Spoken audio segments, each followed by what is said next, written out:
बारे में बताने वाला हूँ। जैसे कि आज मैं आपको केमिस्ट्री में इलेक्ट्रॉन, प्रोटॉन एंड न्यूट्रॉन की संख्या ज्ञात करना बताऊंगा। तो प्रोटॉन, इलेक्ट्रॉन और न्यूट्रॉन की संख्या ज्ञात करने के लिए हमें जो पीरियोडिक टेबल यानी आवर्त सारणी होती है, जो क्या होती है, आवर्त सारणी होती है, जो उनके तत्वों को याद करना होता है, कौन कितने नंबर पे है और उनके परमाणु क्रमांक तथा परमाणु भार, यानी उनके परमाणु क्रमांक तथा परमाणु भार, ये है ना आपको याद करने होते हैं। तो इनको याद करने के लिए, इनको याद करके हम इलेक्ट्रॉन, प्रोटॉन एंड न्यूट्रॉन ये हम संख्या ज्ञात कर सकते हैं, परमाणु क्रमांक और परमाणु भार, इनको याद करना। और मैंने इनको अच्छे से समझाया हूँ मैं अपनी दूसरी क्लास में, या मैंने अपने पार्ट 2 में समझाया, तो आप इस पार्ट 2 में जाकर ये आप देख सकते हो क्रमांक के बारे में। तो गाइस आज हम इलेक्ट्रॉन, प्रोटॉन और न्यूट्रॉन की संख्या ज्ञात करेंगे। तो जैसे शुरू करते हैं। इलेक्ट्रॉन, जो इलेक्ट्रॉन होता है उसे E माइनस के द्वारा दर्शाया जाता है, दर्शाया जाता है। प्रोटॉन को P द्वारा दर्शाया जाता है, P प्लस से ऊपर साइन हो जाता है। और न्यूट्रॉन को N द्वारा दर्शाया जाता है, ठीक है। इलेक्ट्रॉन सदैव नहीं, प्रोटॉन, चलो पहले प्रोटॉन कर लेते हैं।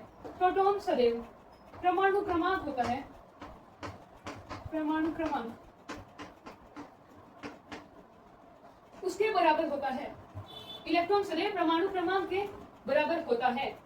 और इलेक्ट्रॉन सदैव नहीं है। इलेक्ट्रॉन जब किसी तत्व के ऊपर, जैसे ऐसे है माना Na परमाणु क्रमांक 11 होता है और परमाणु भार 23 होता है।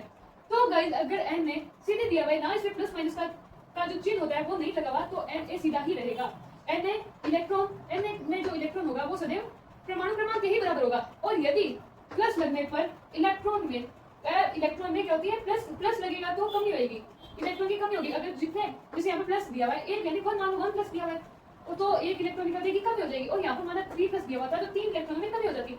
और यदि यहाँ पर माइनस दिया हुआ हो, तो माइनस के अनुसार इलेक्ट्रॉन में जो क्या होती है, वृद्धि होती है। ये मैं आज आपको आगे वाले एग्जाम्पल में आपको बता दूंगा। तो इलेक्ट्रॉन एंड प्रोटॉन डन हो चुके हैं, यानी एक मैं वापस रिवीजन करा देता हूँ। इलेक्ट्रॉन सदैव परमाणु क्रमांक के बराबर होते हैं, यदि सदैव नहीं है, यानी इलेक्ट्रॉन परमाणु क्रमांक के बराबर होते हैं। यदि इलेक्ट्रॉन या जो तत्व में प्लस या माइनस का चिन्ह लग जाता है, तो क्या होता है, माइनस लगने से इलेक्ट्रॉन में वृद्धि हो जाती है, उस माइनस के अनुसार इलेक्ट्रॉन में वृद्धि हो जाती है। और अगर प्लस लगे हो तो उस प्लस के अनुसार इलेक्ट्रॉन की क्वालिटी में कमी हो जाती है, ठीक है। इलेक्ट्रॉन हम डन मान ले। और प्रोटॉन सदैव परमाणु क्रमांक के बराबर होता है, डन है, क्या सदैव परमाणु क्रमांक के बराबर होता है। न्यूट्रॉन समझा, जैसे ये मान लो ये तत्व है, ये मान लिया तत्व है, और ये मान लो बी और ये ए, ये बी है परमाणु भार कौन सा है, परमाणु भार, और ये क्रमांक, परमाणु क्रमांक ये है, परमाणु भार ये है। यहाँ पर ऊपर बी है परमाणु भार और ए है परमाणु क्रमांक। तो हम इसे ज्ञात करने के लिए जब परमाणु भार माइनस परमाणु क्रमांक करते हैं, तो जो संख्या आती है वो क्या कहलाती है, न्यूट्रॉन कहलाती है। क्या कहलाती है, न्यूट्रॉन कहलाती है। यानी बी माइनस ए कर लिख सकते हम, माना बी माइनस ए, बी को यहाँ पे क्या माना है भार और ए को माना क्रमांक। यहाँ पर बीच में ये जो ऐसे से वो साइन ऐसे एक लाइन खींचनी है, वो तत्व है, वो कोई तत्व है मान लो। तो यहाँ पर बी क्या माना गया, भार, ए है क्रमांक, यानी जो नीचे वाली संख्या वो क्या है, क्रमांक है, परमाणु क्रमांक। ऊपर वाली संख्या है परमाणु भार। और जब परमाणु भार को परमाणु क्रमांक से घटाते हैं तो क्या निकलता है, यानी परमाणु भार माइनस परमाणु क्रमांक करते हैं तो क्या होता है, ये न्यूट्रॉन होता है, ये आपका डन हो चुका है। तो गाइस ये इलेक्ट्रॉन, प्रोटॉन और न्यूट्रॉन का डन हो चुका है। तो गाइस अब हम करेंगे इनके एक एग्जांपल। गाइस एक करेंगे इनका एग्जांपल।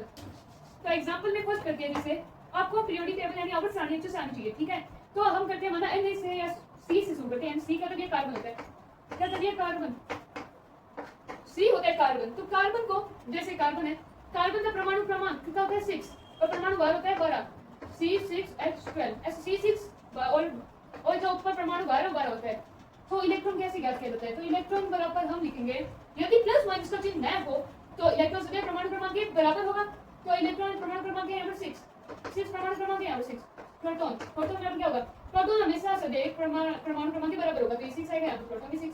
और तथा न्यूट्रॉन, जो न्यूट्रॉन होगा, न्यूट्रॉन यहाँ पर क्या होगा, मैंने आपको बताया है, B माइनस ए, B क्या है 12 माइनस 6, यानी परमाणु भार माइनस परमाणु क्रमांक क्या होता है, न्यूट्रॉन होता है, तो न्यूट्रॉन का क्या है 6। तो ये हो गया आपके ये कार्बन की इलेक्ट्रॉन, न्यूट्रॉन एंड प्रोटॉन ज्ञात कर दिया। तो अब करेंगे हम Na का परमाणु, Na होता है सोडियम, Na क्या होता है, सोडियम। तो सोडियम का परमाणु क्रमांक होता है 11 और परमाणु भार होता है 23। सोडियम का परमाणु भार होता है 23 और परमाणु क्रमांक होता है 11। यानी तो अब हमें इलेक्ट्रॉन ज्ञात करना है, प्रोटॉन ज्ञात करना है एंड न्यूट्रॉन ज्ञात करना है ना। तो गाइस अब हम यहाँ पे क्या लिखेंगे, इलेक्ट्रॉन यहाँ प्लस माइनस नहीं दिया तो क्या इलेक्ट्रॉन परमाणु क्रमांक के बराबर 11, प्रोटॉन से परमाणु क्रमांक के बराबर 11, न्यूट्रॉन, ये न्यूट्रॉन मैंने अभी पिछले वाले एग्जाम्पल में भी समझाया था, तो ये आपका होमवर्क है, ये आपको अभी कमेंट में करना है, या आप होमवर्क करना है, ठीक है गाइस। तो ये आपका एन हो चुका है। अब आपको एक को बता देते हैं, जैसे एन नाइट्रोजन, एन है नाइट्रोजन, एन होता है, ये नाइट्रोजन होता है, ठीक है।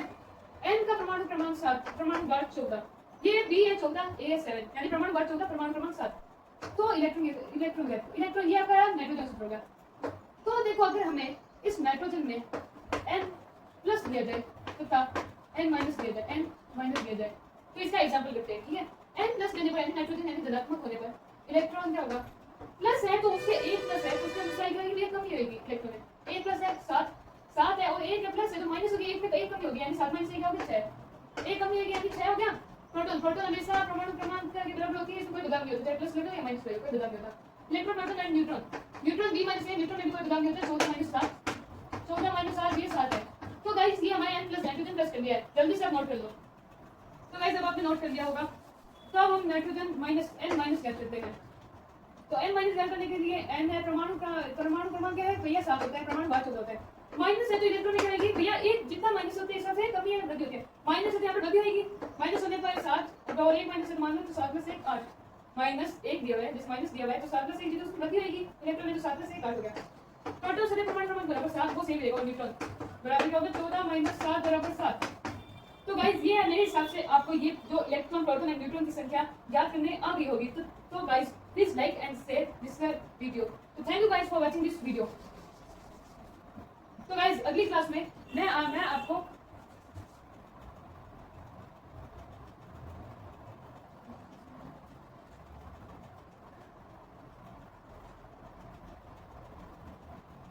इलेक्ट्रॉनिक विन्यास के बारे में बताऊंगा, क्या बताऊंगा, इलेक्ट्रॉनिक विन्यास के बारे में मैं आपको बताऊंगा अगली क्लास में। तो thank you guys for watching this video, thank you guys.